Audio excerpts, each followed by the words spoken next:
along the beach with a close friend in a gunkwit. The chill of this early July wrapped around our sweatered bodies, and we watched plovers as they strutted back and forth in harmony with the softly undulating ocean as it tried to grasp at that morning's now retreating high tide line. Between conversation, pauses to admire the natural world, and a quick squat to pick up a floating piece of plastic, we were truly present in each other's lives. Two friends reconnecting in person, our own summer retreat providing all the warmth needed for an oceanside walk. As we turned around at an arbitrary point, our minds somehow knowing we've gone just far enough to mark halfway and a change in direction was needed, my friend offered a question. What do you consider the start of the year? The question was not entirely novel in its focus, connecting with a conversation earlier that day, and perhaps my friend knew what my response would be. She answered her question first. To her, the start of the year is the start of the school year, that somehow liminal space late August becomes as it intertwines with early September. As my friend explained her rationale, I remembered how each new school year felt to me. The memories of walking into the school building and how the exact days of the week seemed flustered with each other as they took their place. After summers that toyed with boredom, calendars were pointed to, due dates mentioned, assignments given. A renewal in some discreet way divine, anointed by the fervor of last-minute summer reading long hidden by procrastination. All the hopes and dreams, all the worries and complexities inherent in beginnings fully absorbed into our being. Returning to my friend's question, I agreed. The new year, to me, that simultaneous embrace of ending and beginning, is marked by the traditional academic calendar.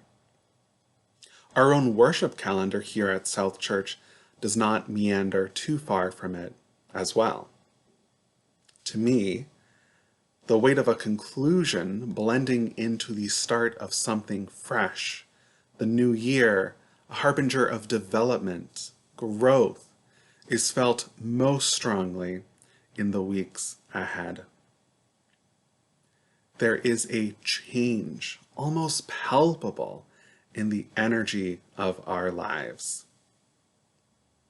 Even after many years since I identified as a student in that most traditional sense, the back-to-school siren call imbues itself into the rhythms of a lived experience.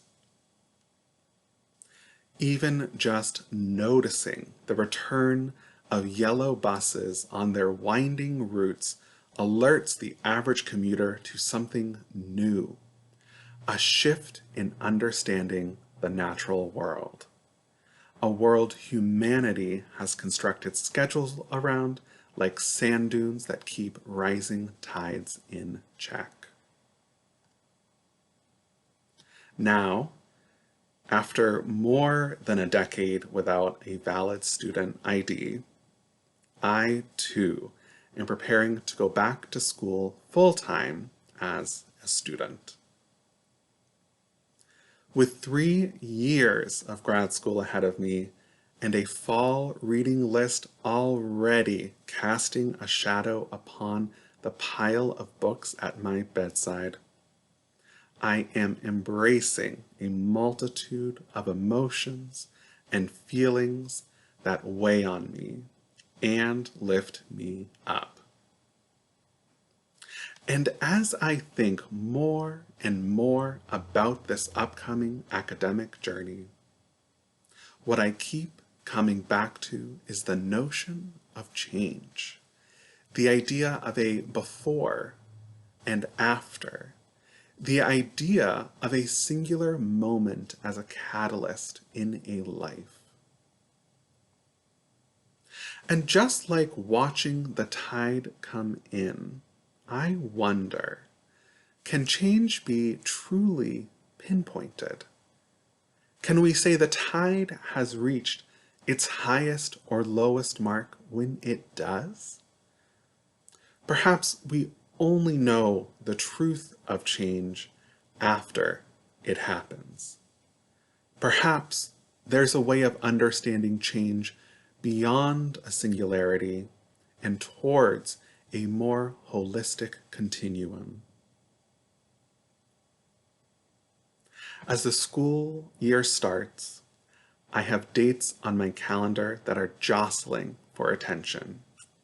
I can point to these dates as the formal start of my new grad program. I can point to these dates and say, things will change here. Before this day, I am but a recently unemployed adult, and after this day, I am a student once again. Yet my mind is not finding comfort with this. There's a simplicity to it, and in a certain regard, the simplicity feels right. But what my body is telling me, and what I know to be true, is that change is not a binary, or at least it does not have to be.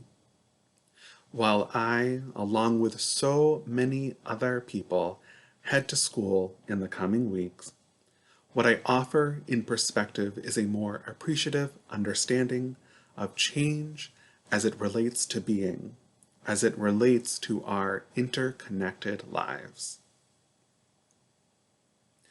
Yes, there are dates, there are moments one can point to and decree change has been made. But what are we pointing at really? Ink circling a date on a calendar is an artifact blind to what has happened. We march on from those days, look up from those calendar notifications on our phones, because we are continually evolving, continually growing, continually being ruffled by a life lived on Earth.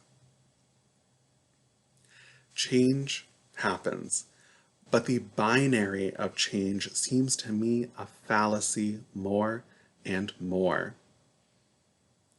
As I start grad school, I know the first day for each of my classes. I expect each of these classes will bring opportunities for change in me and beyond me. I also know these changes to be an ongoing effort. We are all beings in a timeline that moves by the force of change, a force that is at times graceful, at times unforgiving, at times jarring. But there is not a true binary to these moments. There is merely a human-made dot on those timelines with even more transformation to take place, imperceptible perhaps, slowly evolving most always, and beautiful, I hope. With my friend on the beach, our short discussion on this topic over, we turned towards the ocean and stood for a bit. Our feet were in the water, now numb to the coldness. The small waves, those ones that seemed to scurry up the sand, reached their apex behind us before returning to the depths of the ocean. The salt water drew sand from underneath and around our heels. change on a magnificent scale was happening all around us, was happening within us, between us, and through us. And each of us, as we approach what can be considered the start of a new year, can disregard the trappings of the binary and embrace the multitudes which transformation washes onto our shared shoreline.